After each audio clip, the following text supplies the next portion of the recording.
Existe um som que precede a queda dos impérios, e não é o estrondo de espadas, nem o romper de portões. É o silêncio de Deus pesando um reino na balança. Naquela noite em Babilônia, esse silêncio desceu sobre o salão do trono como mortalha. Os olhos de Belsazar, rei da cidade mais poderosa do mundo, arregalaram-se em terror absoluto. Suor escorria por seu rosto pálido como cadáver, e sua respiração ofegante lutava contra o ar que se tornara sólido. Sobre seu ombro, uma mão sem corpo escrevia letras de fogo na parede branca. Cada traço reverberava como trovão nas profundezas da terra, e as palavras ardiam com significado que seu coração já compreendia. Mene, Mene, Tekel, Parsim. Como chegamos aqui? 6 horas antes, Babilônia erguia-se majestosa sob o pôr do sol. Suas muralhas gigantescas desafiavam o céu, e os jardins suspensos pendiam como milagre verde sobre tijolos dourados.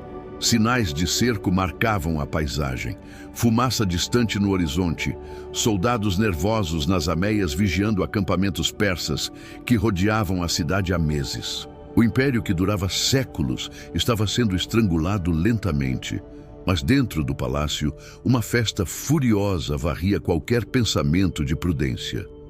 No salão do trono, 1000 nobres embriagavam-se em orgia de vinho, música e blasfêmia. Belsazar, neto do grande Nabucodonosor, caminhava entre dançarinas com a arrogância de quem nunca conheceu derrota. O jovem rei tinha apenas 30 anos e governava como regente enquanto seu pai perambulava pelo deserto. Não herdara a sabedoria do avô, apenas orgulho, e aquela noite seu orgulho atingira proporções catastróficas. Ergueu uma taça de ouro maciço acima da cabeça, um cálice sagrado roubado do templo de Jerusalém décadas antes. Sua voz ecoou em grito embriagado: aos deuses de ouro e prata, onde está o Deus dos judeus agora? Vinho sagrado jorrou em libações profanas aos ídolos mudos de Babilônia. Nobres explodiram em risos, enchendo cálices sagrados e repetindo o brinde blasfemo, enquanto mulheres dançavam e incenso preenchia o ar pesado. Nas sombras de colunata distante, alguém observava com olhos que haviam visto demais. Daniel, o profeta que sobrevivera a 3 reis babilônicos, estava agora com mais de 80 anos. Barba e cabelos brancos como neve, rosto marcado por décadas de exílio. Conhecia a história melhor que qualquer homem vivo. Vira Nabucodonosor no auge da glória. Depois, vira o mesmo rei rastejando como animal, enlouquecido por orgulho. Fechou os olhos como se orasse, bloqueando a visão daquela profanação. Sabia o que acontecia quando homens brincavam com o sagrado. Conhecia o preço da arrogância. Naquele momento, sentiu peso descer sobre seu peito, presciência que só profetas carregam. O julgamento estava próximo. E então, aconteceu. A música atingiu crescendo frenético quando Belsazar erguia nova taça, e de repente, o som morreu. Instantaneamente, como se alguém tivesse arrancado o ar do salão. Não era silêncio humano, mas ausência total de som, vácuo que fazia ouvidos doerem. Chamas das tochas tremeram sem vento algum, e luz começou a nascer de lugar nenhum, luminosidade dourada e antinatural emanando do próprio ar. Belsazar congelou, taça suspensa, sorriso se desfazendo lentamente. Sentiu antes de ver presença tão densa que tornava difícil respirar, tão sagrada que queimava a pele sem tocá-la. Diante da parede branca do salão, luz dourada pulsou como coração vivo. E então a mão apareceu. Era humana em forma, com 5 dedos distintos, articulações visíveis, linhas na palma. Mas não havia pulso, braço ou corpo. A mão simplesmente existia, flutuando, sólida e translúcida simultaneamente, emanando luz mortal. Som grave encheu o salão, profundo como pedra arrastada nas entranhas da terra. A mão começou a se mover.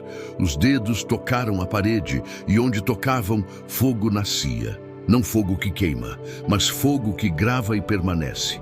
Cada traço deixava marca luminosa, letras em aramaico que ardiam como brasas forjadas. Mene. A primeira palavra surgiu, caracteres dançando com luz própria. Mene. A repetição ecoou. Tekel. A terceira palavra formou-se com deliberação cruel. Parsim. A última letra concluiu-se com finalidade terrível. A mão pairou diante de sua obra macabra e então, sem som ou movimento, deixou de existir. Dissolveu-se como névoa, tochas voltaram ao normal, mas silêncio permaneceu carregado com o peso de 1000 pessoas petrificadas. Belsazar olhou para letras flamejantes e toda a cor drenou de seu rosto.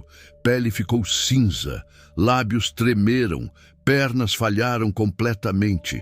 Caiu de joelhos com baque surdo e a taça sagrada rolou pelo mármore, derramando vinho vermelho como sangue. Mãos tremiam violentamente. Sua bexiga soltou, manchando vestes reais, humilhação total diante de 1000 nobres. O silêncio quebrou-se com um grito agudo de nobre e caos explodiu. Pessoas corriam, tropeçavam, gritavam em pânico. Mas Belsazar permaneceu de joelhos, olhos fixos nas letras. Não conseguia desviar o olhar. Sabia que era seu julgamento, mas não conseguia ler, e essa ignorância o apavorava ainda mais. Com esforço hercúleo, Belsazar ergueu-se, voz rouca, quebrada. Tragam os caldeus, os magos. Quem ler isto será vestido de púrpura, terá cadeia de ouro e será terceiro governante do reino. Os sábios vieram, um por um aproximaram-se da parede, estudaram letras, balançaram cabeças e recuaram.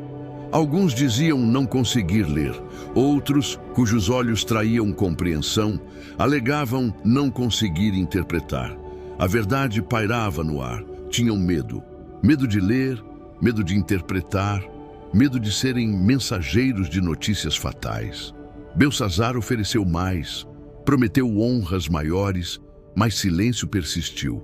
A rainha-mãe entrou no salão, provavelmente viúva de Nabucodonosor, carregando décadas de memória. Sua voz firme cortou o pânico. Ó rei, há no teu reino um homem em quem está o espírito dos deuses santos. Nos dias de teu avô, luz e sabedoria foram achados nele. Teu avô o constituiu chefe dos magos e adivinhadores. Seu nome é Daniel. Daniel foi convocado. Entrou lentamente, não por fraqueza, mas por dignidade. Não se curvou apressadamente nem demonstrou medo. Caminhou até Belsazar e seus olhos encontraram os do rei sem flinchar. Não havia desafio, mas também não havia subserviência. Apenas verdade nua de homem que servira a Deus por 8 décadas. Belsazar tentou recuperar a autoridade. És tu, Daniel, dos exilados de Judá? Ouvi que o espírito dos deuses está em ti. Os sábios não puderam ler esta escritura. Se puderes, serás vestido de púrpura e terceiro no governo. Daniel nem olhou para riquezas. Resposta calma, mas cortante. Sejam teus presentes para ti. Todavia, lerei a escritura. Não começou com letras. Começou com lição de história, voz ganhando força profética. Falou de Nabucodonosor, de como o Altíssimo lhe dera reino e glória. Falou de como o orgulho endurecera coração do grande rei e como Deus o depusera. E tu, Belsazar, não humilhaste teu coração, embora soubesses tudo isto. A acusação pairou como espada. Levantaste-te contra o Senhor dos céus, trouxeste os utensílios de sua casa, e tu e teus nobres bebestes vinho neles. Louvaste deuses de prata e ouro que não veem, não ouvem, não sabem. Mas o Deus em cuja mão está tua vida, a ele não glorificaste. Por isso foi enviada esta mão. Daniel apontou para a parede, voz ressoando com autoridade celestial. Esta é a escritura, Mene, Mene, Tekel, Parsim. Esta é a interpretação Mene, Deus contou teu reino e o encerrou. Tekel, foste pesado na balança e achado em falta. Parsim, teu reino foi dividido e dado aos medos e persas. Silêncio sepulcral seguiu. Belsazar tentou falar, mas nenhum som saiu. Naquela mesma noite, enquanto Babilônia processava o terror, o general persa Ciro executava plano brilhante. Seus engenheiros desviaram o rio Eufrates, que corria sob as muralhas. Água que por séculos protegera a cidade foi canalizada, deixando o leito exposto como estrada.